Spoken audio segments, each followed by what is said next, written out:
బయట మాట్లాడమనండి. ఇంట్లో కూడా మమ్మీ డాడీ లేటండి, తల్లిదండ్రులు కూడా మనం చేస్తున్నాను. నాకు ఒక మనవడు ఉన్నాడు.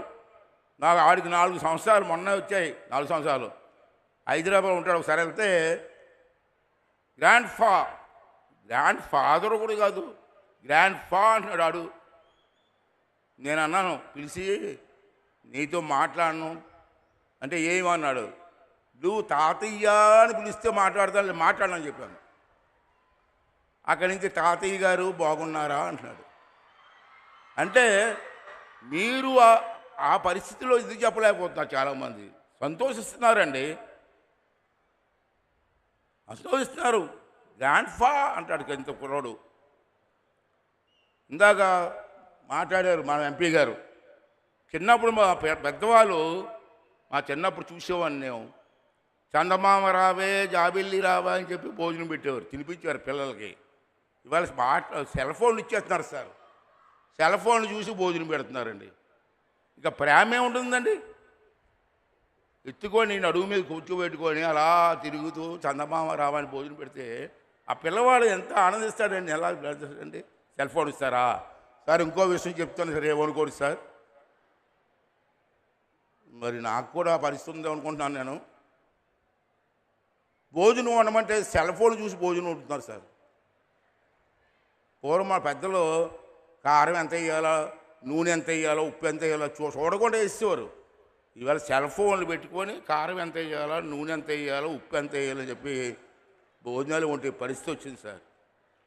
తెలిసిపోతుంది ఒక వంట, మా అమ్మ వంట ఈ వంటకు తేడా తెలుస్తుంది, కానీ మేము మాట్లాడలేకపోతున్నాం సార్. ఇంట్లో మా పరిస్థితి ఎలాగుంది. మీరు ఆడవాళ్ళకి ఫుల్ పవర్ ఇచ్చారు, మరి మేము మాట్లాడలేకపోతున్నాం. అది పరిస్థితి మాకు ఉంది సార్. మరి ఈవేళ దేంట్లో ముఖ్యమైన విషయాలు సార్ నేను గమనించినవి సార్, మనకి మన రాష్ట్రంలో ప్రాచీన కళలు ఉన్నాయి సార్. మన రాష్ట్రంలో చాలా గ్రామాల్లో సంక్రాంతి కానీ, శ్రీరామనవమి కానీ, ఉగాది కానీ చేయడం లేదు, మానేశారు సార్. నేను అబ్జర్వ్ చేస్తున్నాను సార్. మనకు సుమారు 14,000 పంచాయతీలు ఉంటే మొన్న శ్రీరామనవమికి నేను ఎంక్వైరీ చేస్తే 60% గ్రామాల్లో మాత్రమే శ్రీరామనవమి చేశారు. మన పండగ మనం చేసుకోమండి, ఉగాది కూడా చేసుకోమండి. ఉగాది మనకు సంవత్సరాదండి, తెలుగు వాళ్ళ సంవత్సరాదండి. ఉగాది ఎవరు పట్టించుకోవట్లేదు గ్రామాల్లో. మనందరం కూడా చెయ్యకపోతే సంస్కృతి ఏమైపోతుందండి. మనం 31st నైట్కి తెల్లవారులు పండగ చేసుకున్నారు మనం, కానీ సంక్రాంతికి మాత్రం ఏం పట్టించుకోవట్లేదు. దయించి మీ అందరినీ కోరుకున్నాను సార్, మన ప్రభుత్వం కూడా ఒక డైరెక్షన్ ఇచ్చి మన పండగలు కాపాడమని చెప్తాను సార్.